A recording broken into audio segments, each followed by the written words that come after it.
A question that I get asked a lot, especially by new bakers, is why are my cakes so dense? I totally understand this question. I've been doing cakes for over 20 years, and that was a huge struggle for me early on.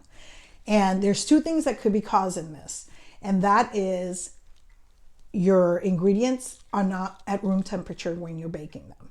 So you need to make sure that you bring down your ingredients to room temperature by taking them out of your refrigerator an hour and a half to 2 hours before you start baking.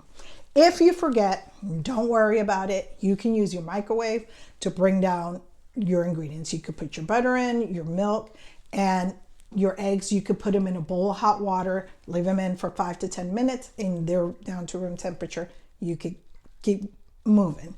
The next thing is you could be either over mixing or under mixing your cake batter.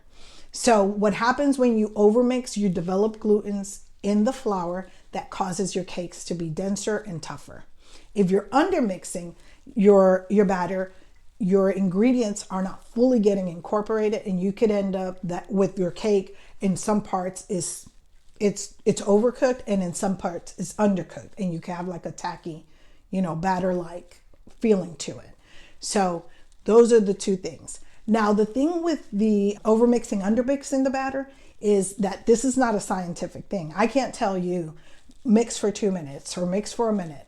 There's too many variables that come into play. So you could be mixing by hand. You could be mixing with a hand mixer, with a stand mixer, where the speeds vary. So what I suggest as a new baker is for you to use a timer. I know this is kind of old school, but you can use a timer that once you start to incorporate your ingredients, you have something that is taking the time, so that when you pull out your cake and you see what the situation with it is, you can now say, if I mix my ingredients for 2 minutes, maybe I need to go a little bit less, a little bit more. We all have this little voice inside that usually will tell us, man, I don't think I mixed enough, or maybe I overmixed it. Listen to that voice. That voice is there for a reason. And what I'm trying to say with all of this, because that's not a scientific thing, it may take you a few tries, but don't give up. Just because you didn't get it right the first time, don't give up. It may take you a few tries before you get it right.